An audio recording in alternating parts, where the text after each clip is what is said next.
So we're at a mindful studio with Calleigh Piper, a registered nurse, as well as a spiritual mentor, Yes. a intuitive energy healer and practitioner, Yes. a psychic, and a medium. Yes. So you have a very busy schedule, I would imagine. Just being a registered nurse alone is enough to keep you going nonstop. Yeah. What got you on that path? Being around people in a way where you can do something to help their lives and be better overall. Yes, people, they find it really interesting when I tell them kind of how I came about this. I've been able to see since I was a child, but like so many of us, I shut a lot of it off. What do you mean see? When you... See things that are not in our dimension. Yeah. I've been able to see, spirits, but also a lot of other energies, dark and light, Yeah.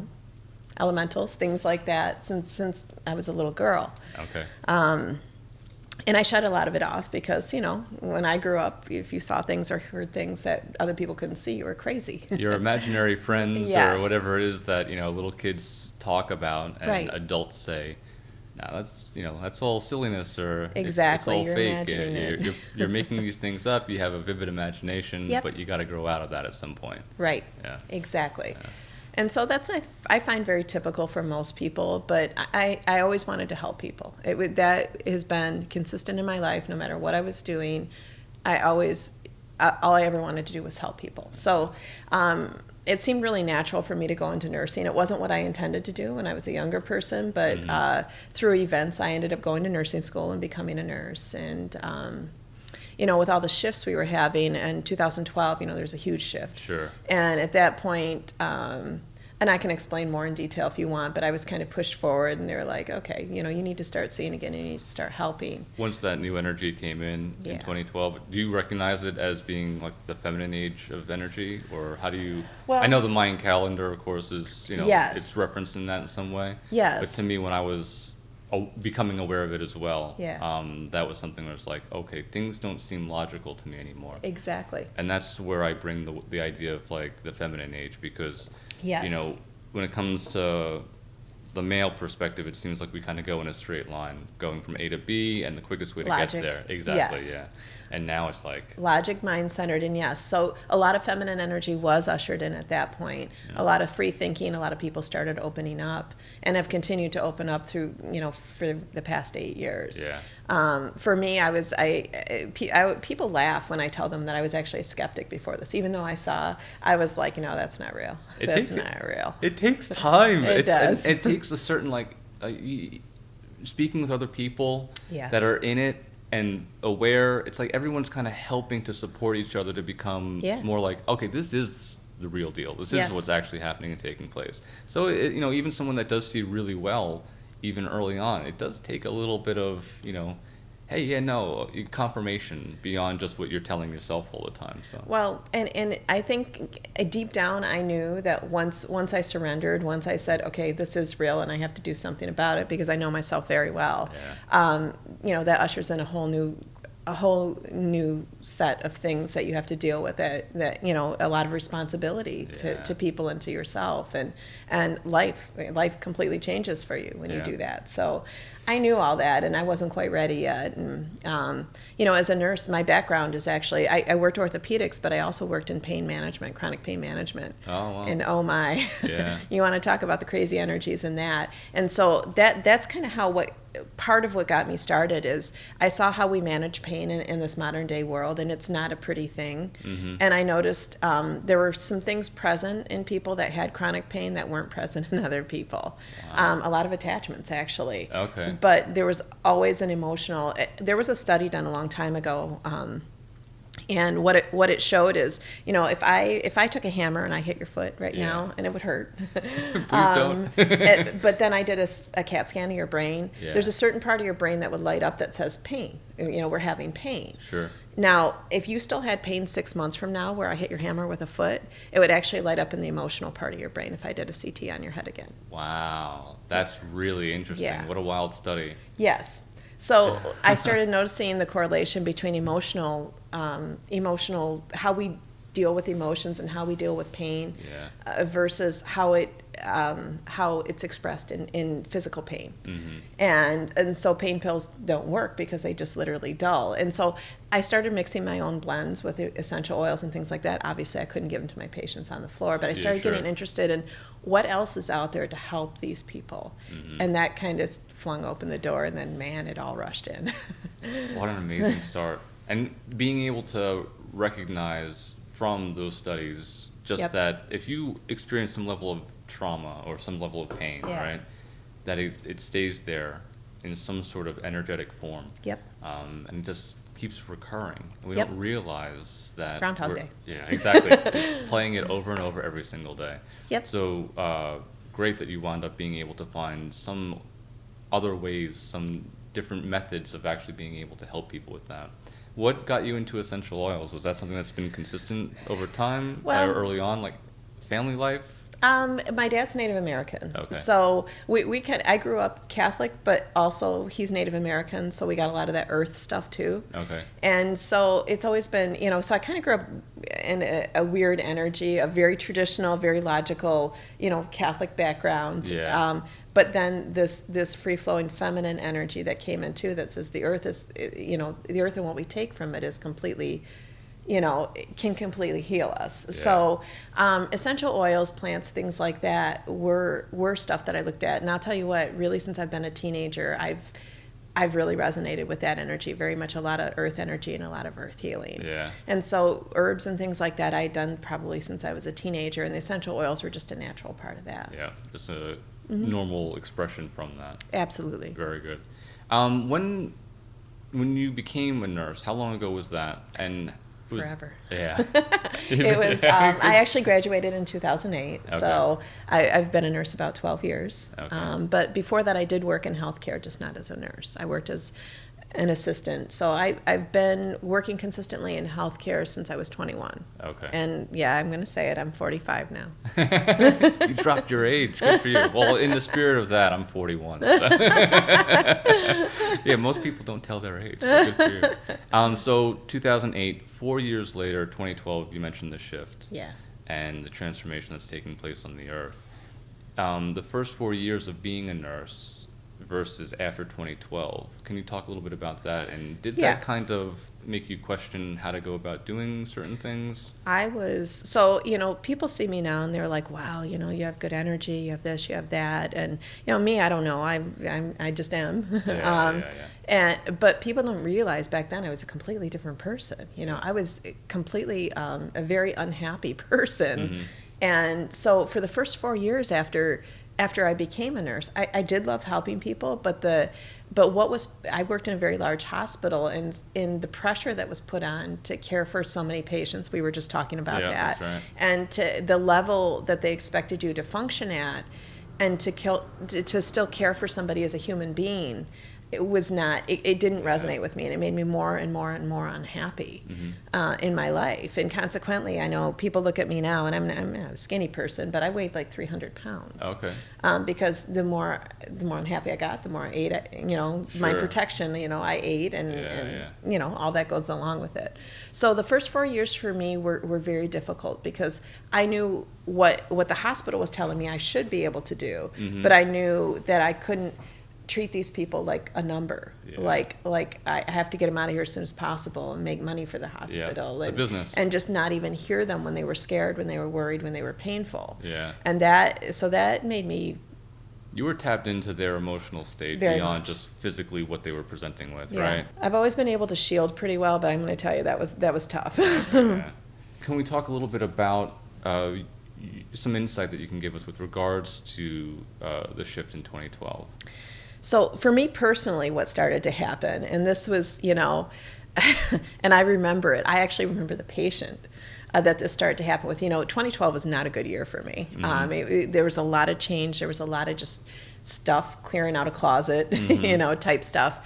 And I remember there was a patient that had just come back from OR, and they were really painful. And so I had pain medicine in a vial, getting ready to give it to them through their IV line. And when I looked up, and this person was a chronic pain patient, I remember, a very nice gentleman.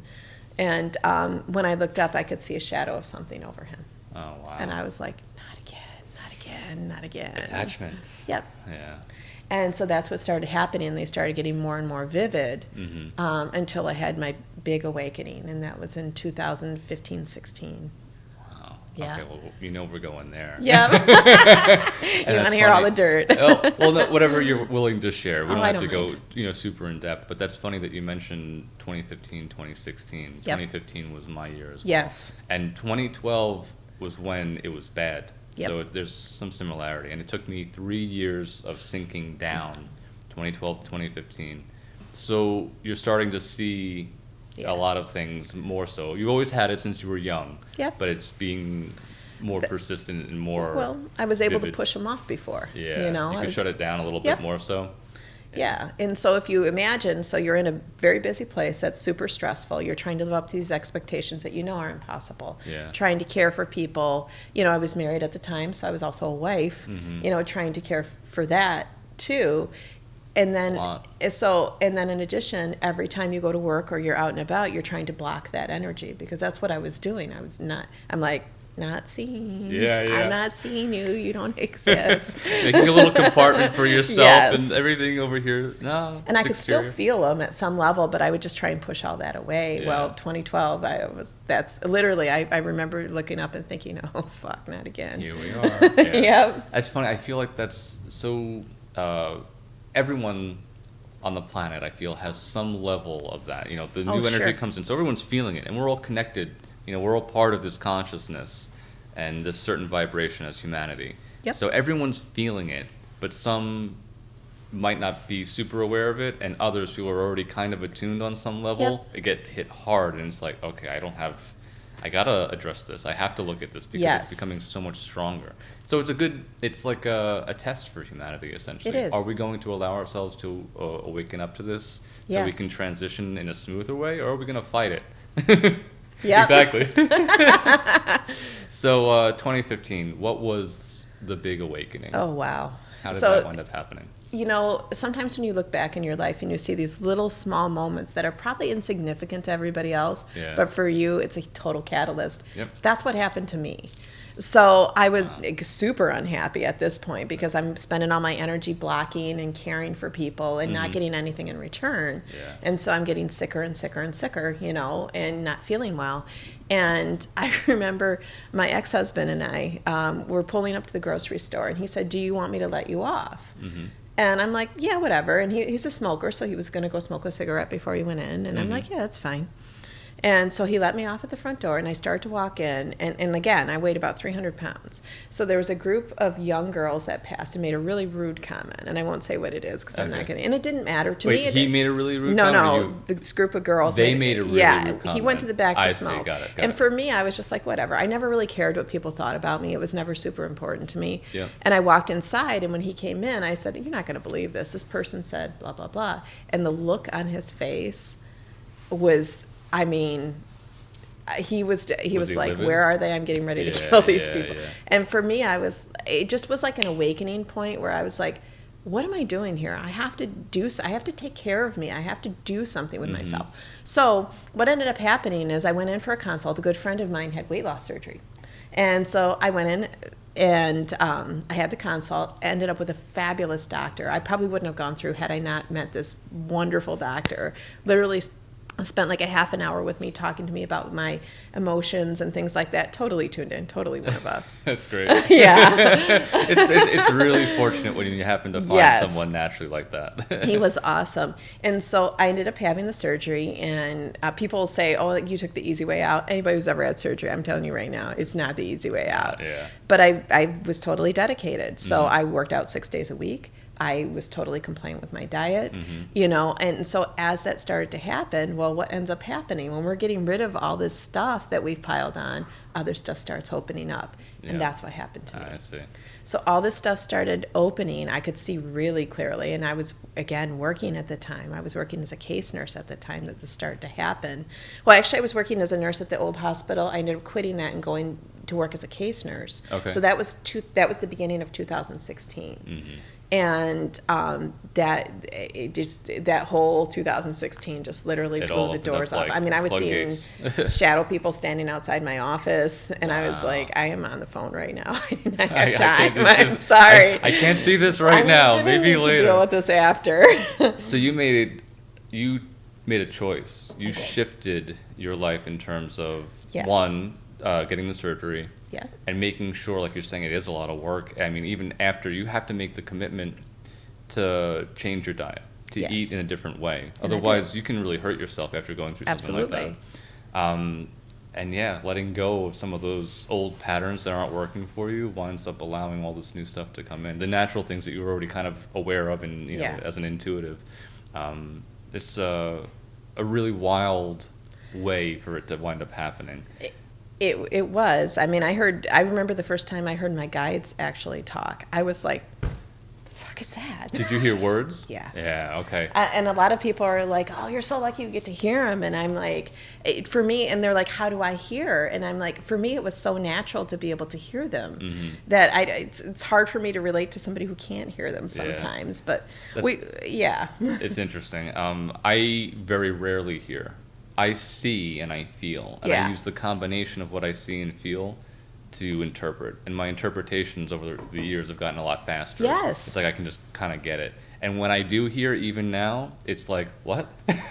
Like, I should be kind of like used to something like, you know, otherworldly happening. And whenever I hear something, it's like, oh, wow, we're hearing right now? Okay. And I don't have the answer for why I don't hear. It's probably just like my own like thought limitation. I could easily just say, oh yeah, I can start hearing now, and it'll probably wind up coming up much easier. You're but right. I haven't really worked with it enough. Well, and everybody receives in a different way, and that's my company, Ostara. Ostara. That's what we do. It's all blinged out. Yeah. Get the sparkles. We work with people that are gifted to help utilize their gifts in a safe and ethical manner. And so that's been part of my teaching, is learning how I receive myself. And people think, oh, it's magic, it's whatever. No, you just have to learn their language and how they're communicating with you. Yeah. Once you learn the language and how they're communicating with you, whether you read, whether you do energy work, whatever you're doing, once you kind of crack that code, then the rest comes really easy. That's perfect. It's awesome. You have such awesome energy. This has been great. Thank you. I feel the same about you. Thank you. So we're going to go into the helping people again. I brought it up at the beginning, but you talking about, like, you know, your company and helping people to realize what they're, you know, what they truly are, what they're truly capable of. Because it was in the middle of the awakening, and it just all ties right in together. So it just flows naturally, right? Yeah, it does. You know, listen. Yeah, exactly. When you allow yourself to listen. I was there's so many different, like, words that we have to describe the kind of things it is that we do, whether it's, you know, a shaman or a mystic, a healer, a light worker, all these things. And the whole idea of definitions to me is far too much. I have no interest in it. And when it comes to, like, knowledge, like, I remember when I was seeking hard, I said, I'm done. I don't want to seek anymore. It's like I have it all right here. There's no place I have to go. I was going to, like, all throughout the world, like, setting up all these vacation spots that weren't really vacations. They were like pilgrimage. Yes, you know? exactly. Like, spiritual journey, for sure. Exactly. I just remember getting to a spot where it's like, you know, and also I have to say this. I had guides that came in. And they found, like, a position within me and around me. And once I was locked into that, I was like, I don't really need to do anything that I used to be doing. I'm just going to stop. Exactly. And once I did that, it was like, oh, okay. Yes. Everything just kind of balanced out. And not to say that there's not, you know, moments of you know, frustration, or you get caught up in the human aspect of what you are. We all do. Exactly. And that's what we're here to do. Yep. But it's also being able to go, oh, I can easily get myself to a spot where I'm back into a balanced, centered position. Exactly. And I feel love, not only for myself, but for everybody else. But once I got to that spot, it was literally like, if I need something, I have it. And I can get it whenever I need to. I don't need to pick up a book and find, like, the right reference, you know, for the information. I literally have it right here. And I think that's, you know, like, intuition, trusting our intuition. It is. And as more, Source. trusting source. As more of us awaken to that, Yep. What an incredibly beautiful space we're going to recognize that we have. It's always been here. It's just we've had lenses that have kept us from seeing it. Yep. The idea of all of this information that's available, it's all great, but you don't have to hunt for it and seek it out. You have it all within you. It's just a matter of trusting yourself. And don't look into the hard definitions as that's what it's always going to be. And it's always going to be like that. It's open for everything. So people ask me all the time, oh, did you read this, or this book is really good? Yeah. No. I've read, spiritual books, I can tell you, especially after Awakening, I've read maybe a handful. Probably I could count on one hand what I've read. Isn't because that I great? channel the information that I right need. There. And, if people think that's wrong, well, that's up to them. But for me, it's been, they give me exactly what I need when I need it, and I have complete faith in that. That's beautiful. And that's what it takes too, right? Yeah. Having the complete faith in yourself and what it is that you know you are and what this soul is. Yeah. I had a friend, early on, I was buying oracle decks and working with cards, and it was fun. I didn't know what I was doing. It was just, I'll play with this and see. And I did that for about a year just for myself. And my friend, who also is highly intuitive, was like, you have Saint Germain at your fingertips. He's like, why are you bothering with this? And it was just one of those things oh, yeah. It was like, oh, yeah, that makes a lot of sense. Why, yeah, He goes, you can keep playing with those and have fun with it, but he goes, why don't you work more inward as opposed to more outward, and see what winds up coming out naturally that way. He goes, you're going to strengthen what it is that you're capable of doing. So Absolutely. That's how it was for me. Once I started listening, what we do tell people is the rules are simple and they never change. People make things really difficult, but they're very, don't be an asshole. Yeah. Treat other people the way you want to be treated. Try to spread some love in the world. Follow your own path. The rules are really very simple. Yeah, it's broken down. It's a few tiny little things that have massive impact. That's right. Yeah. You ever hear of the Mandelbrot set? It's it's a scientist, his last name, and what he wound up doing was putting together some sort of mathematical equation that basically works as an equation for infinity. And when you plug it into a computer system, it just keeps going and going and going, and you can get a visual rendering from it. And my point behind bringing this up is because the formula is so simple. It's a few characters, and it just keeps going. Exactly. And that's I think it's a really good analogy. Yeah. Yes. For just, it's not really as complicated as we'd like to think it is. The mechanisms within the human. Yep. And how we wind up operating. Yes. We put so much meaning and so much complexity to everything. And the truth is, like you said, you take a step back and it's really quite simple. Yep. Just get out of your own way. We both, when we work with clients or whatever, we give them tools because that's our job. Our job is to give them tools and maybe some encouragement, but they have to do the work. It's they can't believe the simplicity of the tools, and it's but if you use them, they're all you really need. You don't need to spend a bunch of money on all these programs. You don't need to do all these things that you're doing. If you just narrow it down to a few simple things in life, you can have the joyful life you want. You can have anything you want. So with regards to your company and being there to help people recognize what they're capable of doing and learning basically what their own energy is and how they can wind up helping themselves and potentially even helping others, awakening to that idea. Yeah. How did that progress? Well, pretty interestingly, actually, I actually own two companies. Okay. So I own Ostara LLC. That's where we work with gifted people that have done their work.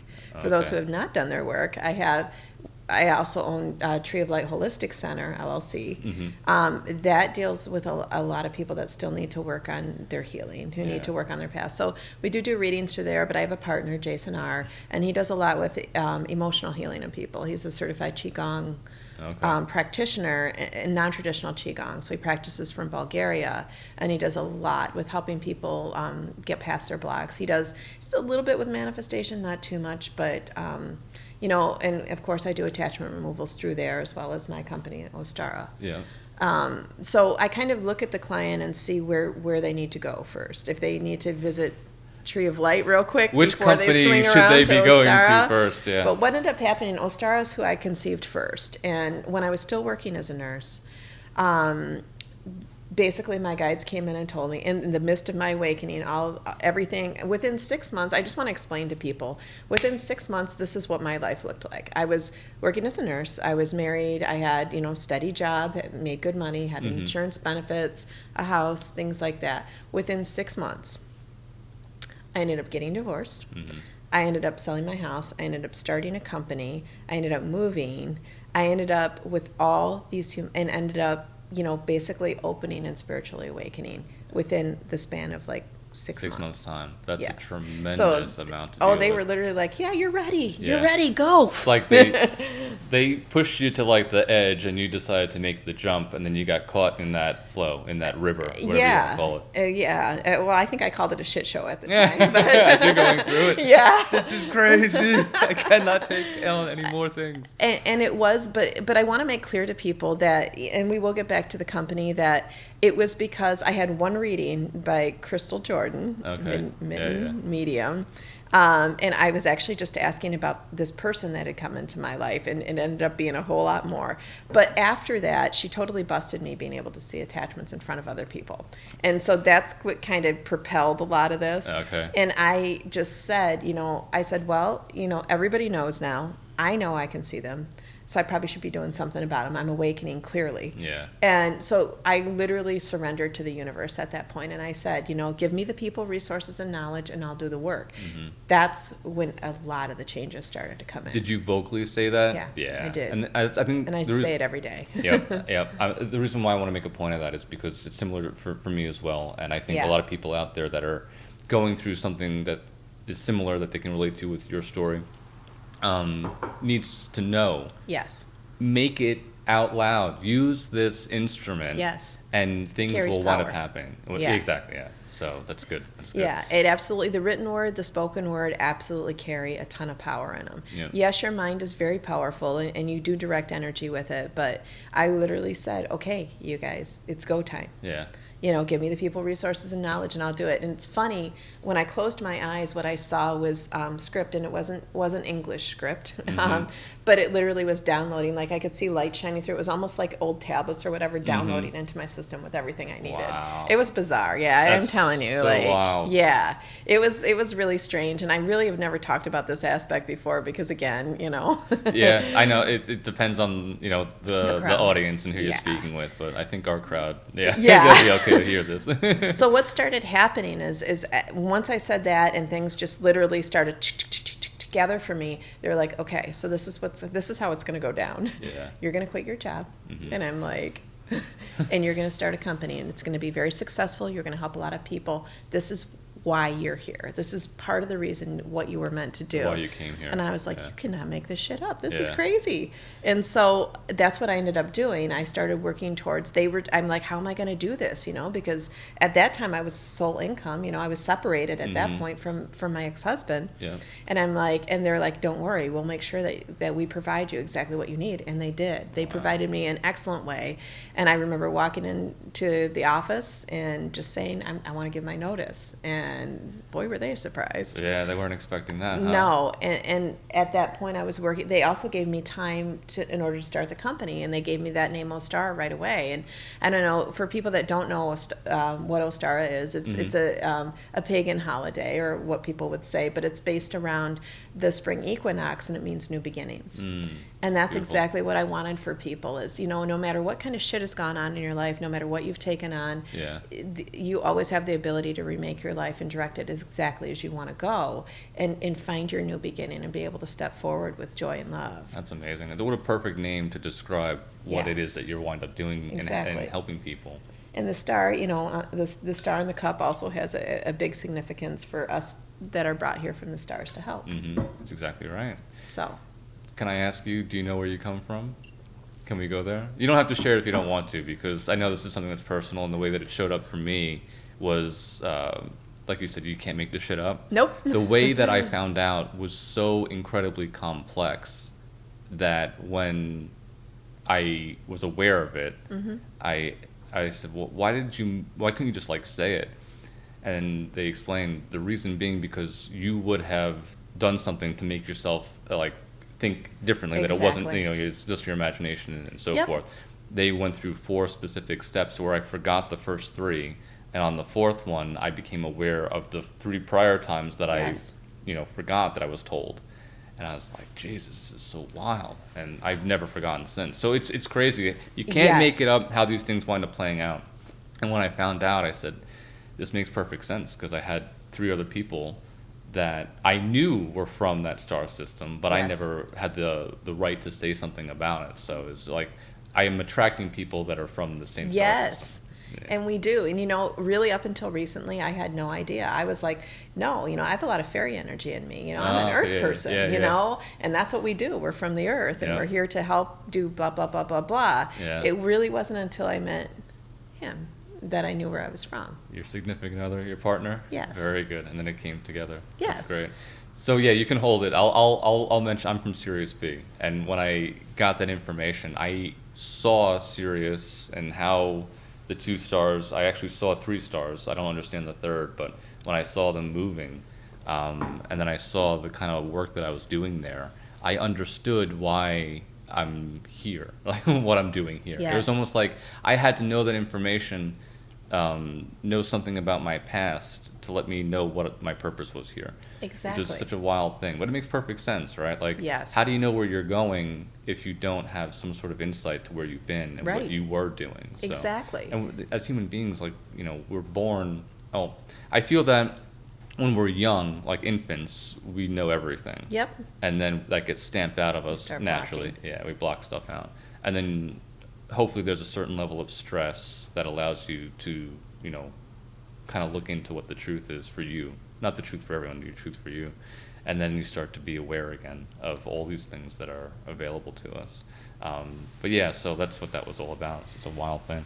And that's, part of my awakening or remembering. When I was 9, I actually had my first very big vision as a child. And they told me that I would have different gifts, but that I'd have to give up a lot in this life too. And there were many other pieces to that message, that being that came down to give me that message. Yeah. But I could only have access when I got what I needed. Like, they didn't give me access to the whole message right there at the beginning. Like, and just the right amount that you could deal with and over work with. The years, little bits and little pieces have come more and more as I've awakened more and more. Yeah. And so you can only see from where you're from, for sure.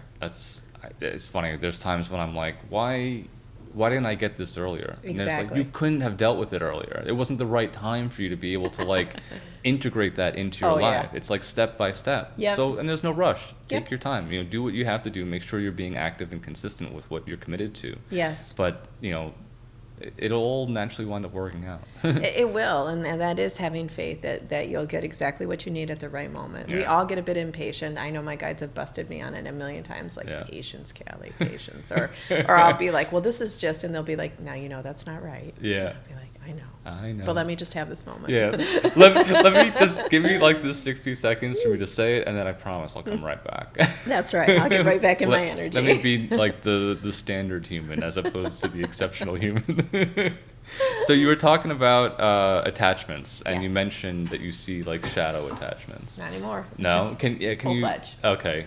So talk to me a little bit about what that looks like to you and how that maybe transformed from just shadow to getting very specific visual, and what do people present with, what in terms of energetically what they can be feeling as a result of this, as well as physically what can they be feeling? I mean, I can feel them all the time, and you all know, you do a lot of the same things as I do, that there's a good percentage of people walk around with some form of attachment because we're human. Yep. And we can't deal with them until we can deal with them. And sometimes they ride a lifetime, whatever.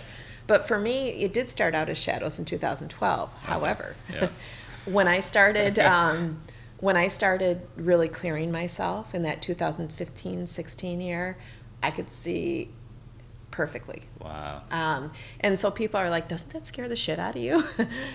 No, I know exactly what they are. Yeah. And I know why they're present on somebody. Mm-hmm. It never really, I didn't want to see them before because I didn't know, but once I knew my purpose, once I kind of was moving forward, then I was like, okay, we got to do something about this because this is some shit. Yeah. Now, I didn't know at that point because I didn't have a lot of guidance that I could see exactly what I wanted to see. So I was literally seeing them all the time. I didn't leave my house for like 6 weeks. Wow. Was there like a...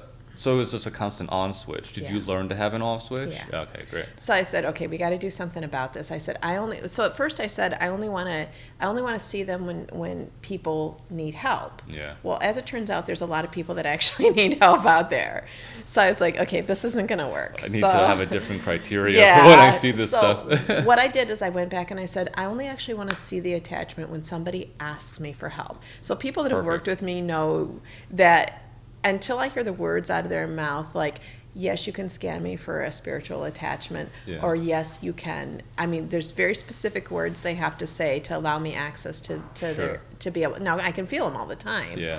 But that's, it's kind of like if you put music on a low level for me all the time, where it's just kind of bouncing in the back of your, the gentle soundtrack. It's yeah. not like I can feel them all the time, kind of bouncing, but they're not. They don't have anything to do with me. They're not mine. Yeah, exactly. So that doesn't really bother me. But so I can see them fully on people. So if you were coming to me and you'd say, Calleigh, I think I got something going on here. Yeah. Can you please scan me? What I'd have you do is close your eyes, give me permission, and then I'm a terrible drawer, but I see whatever's present, and I draw it on paper for people to explain. And so how it works... What a great method. Bring the visual into it. It as opposed to like just describing it. Like you can actually do a quick little drawing to give some visual perspective for people. Yes, I wish I had some with me today where you could kind of see. And again, I'm a terrible drawer, but it at least gives people... So I think why it started that way for me is because... people, I tell them I don't want to hear about what's going on. Let me just please scan first. I do the same thing. Yeah, I don't, because I need to know. See it as it is, true, how it's true to me.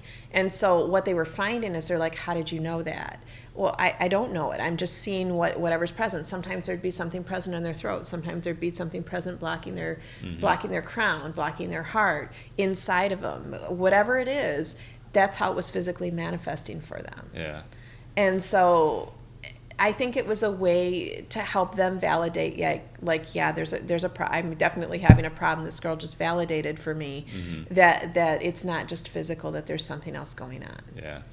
And so that's how it started for me. I actually, at first, I thought I had all the information, and I started to remove, and I didn't know that you had to have permission to remove. And I ended up getting, I remember the first one I tried to remove. Getting hurt by it? Yeah, I did. This finger was broken, and I had scratches all up my arm. Where the scratches come from?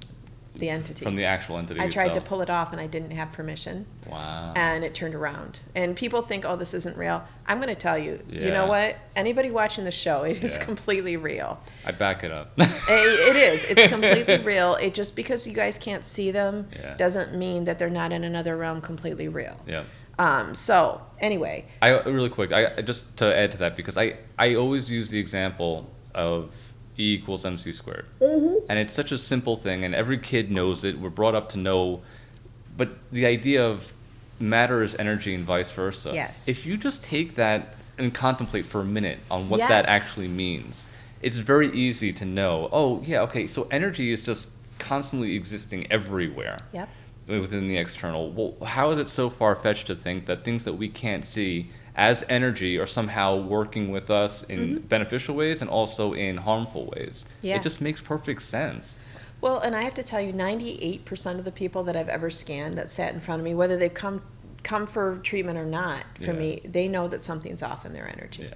Yeah. I'll ask them, I'll be like, well, what do you think? After I draw or whatever, what do you think? How do you feel? Oh, I feel like, or this is kind of when it went wrong in my life.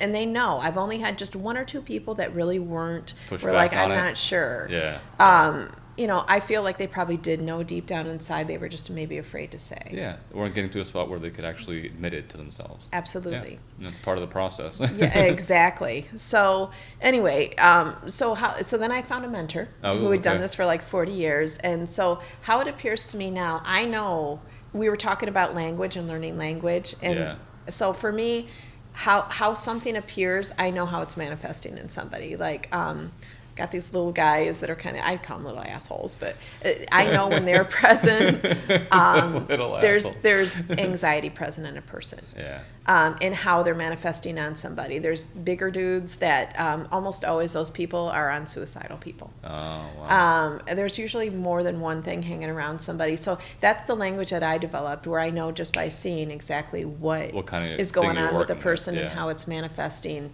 and how to get it to move on, and the work that they have to do to get it to move on. That's amazing. I mean, what an incredible gift, one, to have and awaken to, and to be able to use it, to not just have it kind of be there, but not really pushing forward. But I think, like you said, you've always wanted to help people. Yep. You getting into the field, healthcare and being a nurse, naturally, it's kind of your calling, and you knew it. So, with attachments, what are some of the things that you do to help people recognize that they can?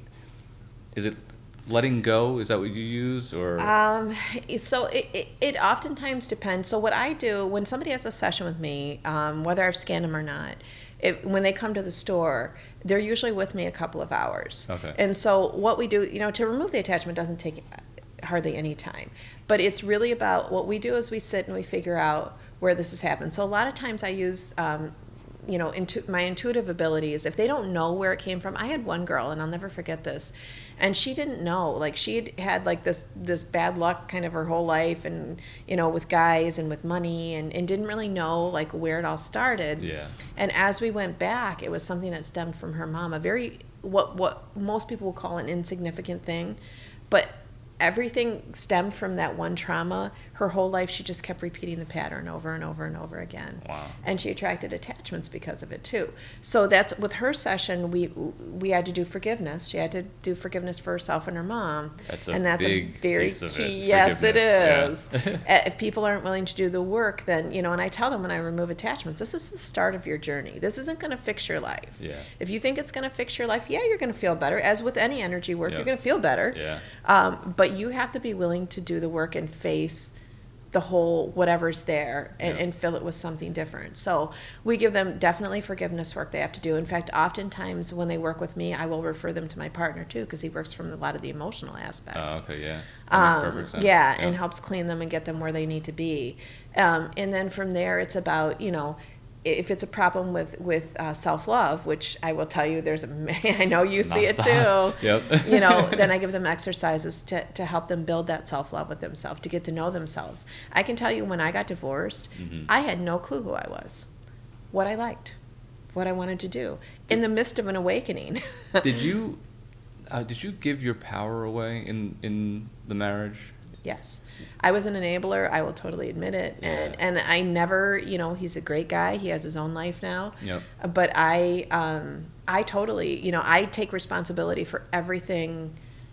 I don't blame anybody for that. Now. It was absolutely my own doing. Yeah. And I did. So it took a long time for me to be able to reclaim my power and be able to love myself. I mean, it's been a process for sure. I love what you're bringing up. This is so important for people to know, because it's true. We give our power away, and I'm the same way. We have so many similarities in some of our history, because I got divorced too, and it was 2015. Yep. And I grew up in such... My parents are still like these incredibly loving people, and mine too. Yeah, I had like the perfect Me too. Yeah, it's just one of those upbringings, and that was my definition of what all relationships are supposed to be. And if it didn't match that, it was like, what the hell am I doing in this relationship then? Yes. So the bar was set really high, and over time I got this incredible depression towards the end of the relationship. Lasted for 3 years. I tried to stick it out for as much as possible, and I kept saying, there's a problem with this relationship, and you see how I am. I'm a shell of a man. I have nothing that I understand anymore. I don't know what works anymore. It's like everything came apart. And it was the choice to get out of that. And that's when I recognized, and it took time, like you said, it took time to learn that I had power. Yes. Because I constantly just gave away all of my responsibility and just was like, oh, it's the marriage that is everything. And there was no what about what it is that I hold dear, and what it is that I love, and how it is that I express. and all that just was completely shut down. So once I got out of it and I had to relearn that, it was like, this is so difficult. It is, because we naturally, depending on where you're vibing, when you start to work on yourself, you naturally want to give. As empaths, we naturally want to give. And we're just like, I'm a Cancer too, so I'm naturally like, oh, I want to hug everybody. I love it. I'm the same exact way. My birthday is July 12th. What's yours? July 11th. July 11th. That's so funny. Wild. Amazing, yeah. Well, we were talking about attachments, right? Yeah. And what you do to help people kind of work towards releasing that, and what they can do to help, grow. Because it's not just letting it go. The letting go part can be fairly easy with the attachment, but what comes afterwards and what they have to do to not just initially feel good, but to maintain that level of higher vibration. They have to forgive themselves. They have to learn how to love themselves. They have to learn how to love others unconditionally. Yeah. And that's a process. That's a lot to do. So it's great that you're there as like the supporting hands to keep people working with that. So. My goal is at some point that they don't need me to remove the energy. My goal is to be able to guide them to remove it themselves. Yeah, that's it. And it's entirely, people ask me that all the time, can I remove my own attachment? Yeah, of course you can. Yeah. It's your energy, it's not mine. Yeah. And we always have that power. If we've made it where we're at a certain state where we can allow something to connect with us that is like extra baggage and weight that we don't really need, like it holds us back, then the theory is, of course, with the right knowledge, the right tools, the right feeling, we have the ability to let it go as well. So. But you have to awaken up to it. Well, and you have to find the necessary people, resources, and knowledge. You have to have the tools. And I never, my first thing, whatever anybody approaches me with, people will be like, "Man, you get some crazy people approaching you." And I do get a lot of, unconventional people that approach me, and I don't mind that at all. I'm willing to sit and listen. I'm willing to give you tools. I'm willing to give you education, as long as you're willing to work. Yeah. If you come back to me a year later and say, I'm still stuck in the same spot, did you do the things that I asked you to do? No. Yeah. There you go. Okay, well, I can't really do anything past that then. There's some, when I do sessions, it's usually 1 or 2 sessions. And I say to people, you may need to have 5 sessions. Yep. I'm not trying to get extra money out of you. I'm just letting you know sometimes it takes that amount to make the full transformation take place. And it's always consistent for you. Like once you'll have all the tools that you need when you're done. When we're done working together, it's just a matter of you maintaining, like keeping those tools sharp and refined. Yes. And that's their work. That's what they have to do. So I do find that oftentimes they need check-ins too. Like they, and I don't mind. Like I'm willing to help anybody that needs it. Yeah. But like I said, as long as they're going to do the work. You had mentioned when you were talking a little bit about your marriage, and we were talking about you give. Yeah. It's whether you're married, whether you have a romantic partner, whether you're just helping somebody down at the grocery store, whether it's your friends, your family. The same rules all apply, and because you bring up a really good point, you are not in a healthy relationship, people, if you are giving more than you're getting. Yeah. I don't care who it is. I don't care. Yeah. So always look at that. I teach a class on boundaries because most people have none. Yeah, it's all open. Yes. No, it's I don't even know like. Yes, they have no that. idea, and they just keep giving, and then they get empty and they get really sick. And I will tell you, when you guys give like that, and your emotions are all jacked up, it does bleed down into your physical system, and you will get sick. Yep. Flat out. I noticed that in cancer patients pretty quickly. Yeah. Their emotional state was very, whether they were advanced, whether they weren't advanced, they were usually a lot of times empathic people that didn't have a lot of balance in their lives. And did they know that they were empathic? No. Most people have no clue. No. They don't realize it. They think it's all their own emotions. Exactly. And it's like, why am I so, imbalanced? Yeah. And all over the place with like bipolar almost. And they come to me like asking that. And I was like, you're probably an empath. Let's talk to your highest self for a minute and see what's going on. 9 times out of 10, people will ask me about mental illnesses. I get a lot of people that have been diagnosed, and it's like usually when people are very much empathic, when they're we kind of stage them 1, 2, and 3. When somebody's at the 3 end, where they're like where they're feeling world energy, they're usually diagnosed with anxiety, depression, and bipolar disorder. And I just want to make it clear, like I'm not saying that I don't believe in those things, whatever. I just probably see them a little differently than a lot of people. Yeah, that's a good point. And it's back to definitions, right? We define things a certain way, and sure, it works within what we're doing here, in the world, but energetically speaking, there's something else going on that we can see and pinpoint from a different level, and handle it in a different way. So exactly, it's good to be aware of that and to know. So I wanted to talk, if you're comfortable with it, about coronavirus a little bit, being that you're in the hospitals and on the front lines on some level. You're screening people? Yes, I'm actively screening people right now, Okay. at the job I'm at currently, because I still do work as a nurse. Yeah. Yeah. And so I am actively screening people. I'm not in a hospital setting, so I'm not actually seeing the live, but many of my family are, and they are seeing people that are actively having the coronavirus. The reason why I bring this up is because I want to know, being who you are and what you know about energy. Yeah. Are you doing something specific to protect yourself as a result? Well, I know I won't get sick. I was already told that. Yeah. At work, of course, because I'm at work and because, liability of the 3D world, I do wear a mask. I wear eye protection. I wear gloves. Yeah. I wear all those things. At home, I don't. Yeah, sure. When I go out to the store, sometimes I wear gloves. Yeah. Coronavirus or not, there's a lot of gross things on, Yeah, I mean, true. people are just gross. Yeah. So absolutely sometimes accurate. I'll wear gloves. It just depends. But I know, and I do always have hand sanitizer zipped in my jacket. But Yeah. I don't, if people are just careful and again, energetically dealing with the coronavirus, got to be in an energetic, you can't be in a fear state of mind. Completely. Because what good is it going to do you? Yeah. You sit there and waste all your time and break down your immune system, because I will tell you, stress is what's killing people. So if you constantly stress, you break down your immune system. Yeah. And then you are going to end up getting sick. Yeah. Where if you stay in that joyful state or that enlightened state, and do some basic 3D stuff, wash your hands. Yeah. Try and stay healthy. Take your vitamins if you take them. Eat well. Yeah. You're going to be fine. You'll be fine. Exactly. I had so many people, they were asking, what are you doing? And I said, I'm just speaking with my guides about it, and I know I'm going to be okay. Yep. They said, well, can you give me like some specific things for me? And I said, yeah, of course. So I just listened, and what came back, which was the most important thing, was don't worry. Yep. Stop worrying. There you go. You want to, like you said, break down your immune system, get freaked out, get concerned, start panicking about things that aren't necessarily a reality for us yet, in terms of like, us getting sick. It's the fear of, are we going to get sick, or can we get sick? It's like, just relax. Take care of the standard 3D methods of wash your hands, keep your hands away from your face.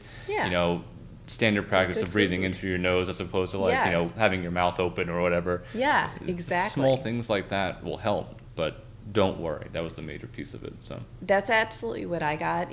That this is, and again, you can't control it. If I step out tomorrow and get hit by a bus, well, then that's what's going to happen to me. Exactly. I'm not going to stress about it, because then I've done what I needed to do here, and I'm on to the next. Yeah. So, people they need to stop stressing. They need to focus on good food. It's funny for me. Like, I don't have a TV in my house. I would tell people to shut off their TV, please, or maybe throw it away. One of my old Facebook posts was specifically about TV. Turn it off. Stop it. Yep. Yeah, it's just I programming. probably stole that one from you and reposted it. I'll send it to you. You can see. I use that, and I use that too. Yeah. It's too funny. Food is an important piece of it too. I remember early on, one of the first things that I had to go through was fasting. I was told by a 12th dimensional entity, it said, you need to stop eating. Yeah. And I was like, what? I love food. What do you mean stop eating? No, it's temporary. Yep. 4 days, stop eating. And I was like, okay. And it took me some time to build up to it, because I couldn't really do it right away. After 3 months, my ego got like kind of tricked into doing it. Yeah. And then I did it, and it was amazing. And it was all shut down. I had no interaction with my guides. That specific, truly loving entity was absent for those 4 days. And I got through it, and at the end, it was, you are light and love. You are not your mind and body. Exactly. And that's all I got out of the whole thing. And I was like, that makes perfect sense. And that was it. Yes. I changed my diet, and from then on, I recognized that food is a weight for me. It's it weighs down my spirit. Exactly. And once I stopped eating unhealthy food, or what I considered to be unhealthy food, I could connect so much easier.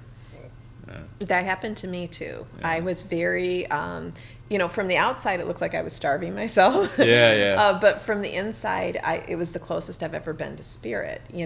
I was not eating. I mean, I was drinking, probably not as much as I should, but I could communicate like that. I mean, it was literally like everything was right there. And that's, so if you think about it, when we meditate, when we do prayer, when we do those things to help us align, that brings us closer to spirit. That brings us closer to 5D. Yeah. But when we, when we're eating, when we're grounding, when we're, being intimate with somebody, when we're doing, those are all 3D things, and those weight us down. Yeah. Totally. So, and there's nothing wrong with either of them. You have to find balance in each. But I found my diet changed significantly, and not just related to the surgery. When after the surgery, I was eating, I wasn't eating crap food. I was eating healthy food. Yeah. But I got right away, even before the surgery, I couldn't eat pork anymore. I couldn't. Yep. And then I stopped eating beef, and then eventually I stopped eating poultry, and it just was on fish.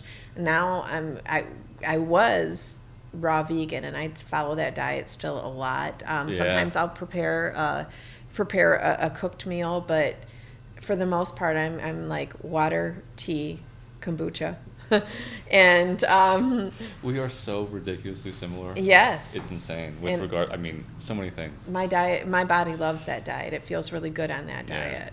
When I have too much that's cooked and stuff like that, it's just too heavy. And you're right, your mind will trick you. My mind will be like, oh, do you remember that tasted so good? Like last night I made squash fritters with cheese. I can't eat dairy. I haven't been able to eat dairy in years. I can't either. And I was like, and I took one bite and I was like, oh, I can't do it. We had game night last week. It was Friday night after work. We were all excited to sit down and play like a board game. And my partner, Nicole, she bought all this cheese. And I was like, what are you doing to me? I know, I love it, but I can't do it. I like cheese, but I can't. I'm not, and I did have some pieces, and I didn't feel good at all. I was just like, all right, I'm on the train, might as well. Yep. But then I was like, we can't buy cheese anymore. I know, it's terrible. It's so funny. With you mentioning kombucha. I love it. It's so funny that I was in Sedona, and I had my first kombucha out there, and I was like, wow, this tastes really good. It's different. And it took me like a minute to kind of like my palate to kind of adjust to it. Yeah. But once it did, I was like, I crave this stuff. Yes. And I remember when I was much younger, like any kid, they like soda on some level. But soda never really did it for me. It was too sweet. It was too intense, and all the sugar that you get. Yes. And just seeing with kombucha, the sugar content's a lot less. You still have some carbs in there, of course. Yeah. But it's not nearly as bad as the soda. So. Well, but it's great for gut repair too. Yeah. Like that's kind of what started me on it. Is looking to repair my gut after surgery. Not just from the surgery, but from the years and years of eating horrible food. Yeah. Fermented foods are wonderful for your gut in all aspects. So that's what kind of started me on the kombucha thing. And I was like, this is really good. I really love it. And so I drink it often. Yeah. I mean, I try to balance it with enough water and tea and things like that. But you just find what I tell people is not everybody is the same. You have to listen to your body. When you're eating foods, how does it feel to your body? Are you swelling afterwards? Is your stomach like, oh, hell no? Is what's going on with your body? Like tomatoes, I can't eat tomatoes. I can't eat most nightshades. Oh, okay. I get swelling in all my joints when that happens. So tomatoes, they're supposed to be healthy food, but not for me. Yeah, specific to you. People just need to listen to their body and figure out what their body says is okay. And I'm not going to tell everybody they should be a vegan. Yeah. I'm not. It's whatever works for you. You have to listen to your body and see what feels okay. Not across the board for everyone. No, it's very it's specific. There's general things potentially that work for most people, but not always. My dad being Native American, he just told us to, no matter what you eat, know where your food comes from. Yeah. Make sure that it's humane, whatever it is, whether it be animal, plants, whatever. Make sure that there's been love into that and be thankful for it. If you do those 3 things, I don't care what you're eating, that the energy is going to be very righted with that. Yeah, exactly. So that's what I've always tried to do. When I did finish that first fast, I never had the intention of changing my diet afterward. I didn't know that, but once it was complete, the idea of eating meat again was I just couldn't. Nope. It's like something on a cellular level shifted within me. And I said, okay, I guess I'm done with meat for a little bit of time, and I'll see if it comes back. I'm not going to have a problem going back to it. But I just felt at that time there's no way that I can do it. So I did a vegetarian diet for a week. And after that week, I was like, this is all I want. I don't. Food. It was fantastic. Yes. I was making simple meals, and most of it was raw. I didn't have to cook much of anything. Maybe a few of the dinners were cooked, but most of it's raw. And I was like, this tastes so good. Why wouldn't I just continue doing this? And that was actually, I don't know exactly when, but it's got to be close to like 4 years now that I've just eaten that way. Yeah. And why would I go back? The one thing I will admit, Thanksgiving. I have turkey every Thanksgiving. It's always been my favorite meal as a kid. So, yeah. I'll throw that out there. So I still consider myself a vegetarian, but I will have turkey on Thanksgiving once a year. And again, there's nothing wrong with, like, when you get too caught into those labels, like, that's what sinks people. If I want to have something, I will. Yeah. But I also know the consequences, like our cheese. Yep. Like I know if I eat it, I know how I'm going to feel afterwards. Yeah. I would love to tell you that I don't ever eat it, but I do. Yeah. Yep. I do, and I know the consequences afterwards, and I just try to be really good and right my system after that. And that's all you can do. We're here to be human, and it's going to happen. Exactly. I had a friend that said his one downfall is chocolate.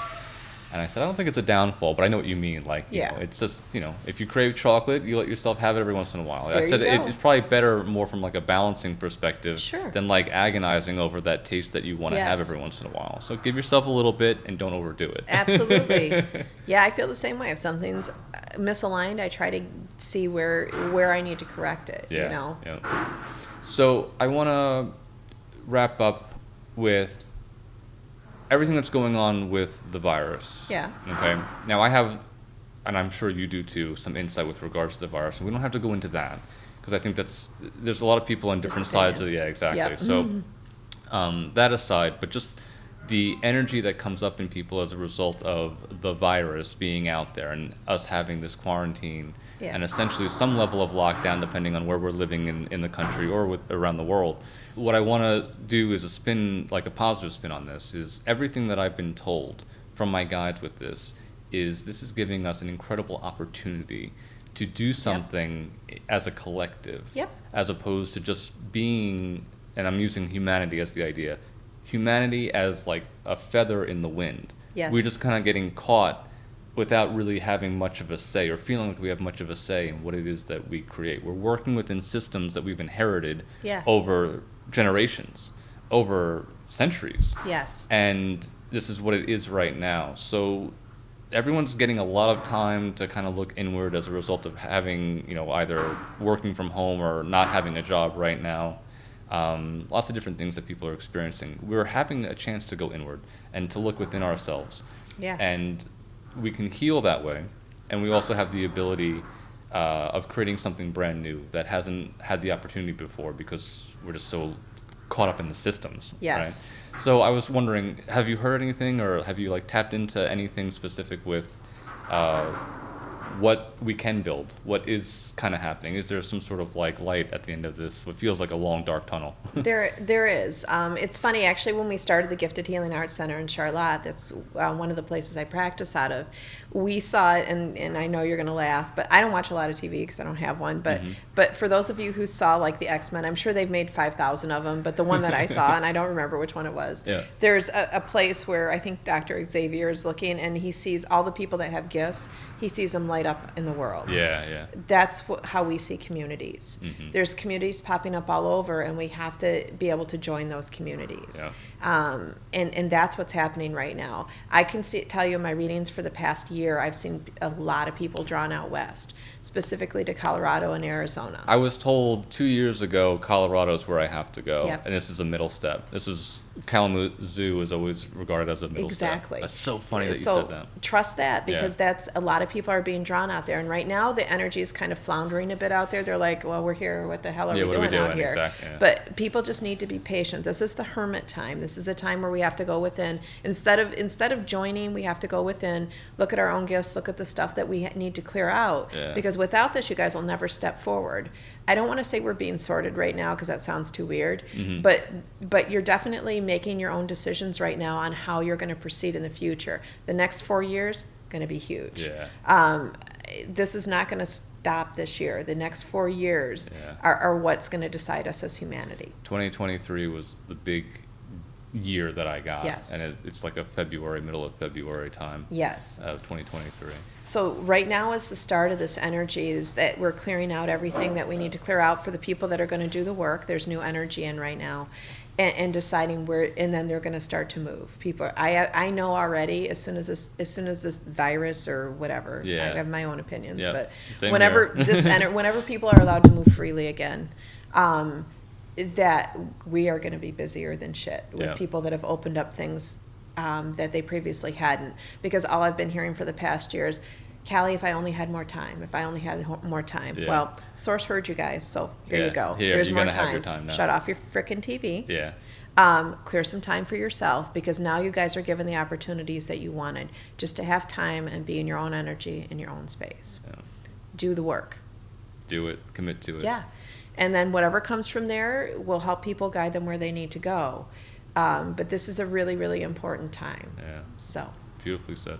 All Thank right. you. Well, and with that, thanks so much for being here. Really appreciate it, You're Calleigh. welcome. If anybody needs, to contact me, Tree of Light Holistic Center, LLC. We're on Facebook. Our website is tolholisticcenter.com. Or you can find us also on Facebook under Ostara. LLC, or at the Gifted Healing Arts Center. My God, you guys can find me about anywhere, it seems like. We'll put the links all on the page that we put it Absolutely. on. So and just, don't be afraid to do the work. You got to do the work. You're not going to go any further. All we have is our own incredible fulfillment of life afterwards by doing that work. Yep. It's why hold back from having everything is that we want to create, Yeah. So It's why we're here. You got to find that one. I always tell people, find your true north. If you find your true north, for me, it's always walking towards spirit, because I help people. That's what I do, or I try to help them, and I help myself at the same time. If you find your true north, whatever, and you're walking towards that, everything else is going to line up for you.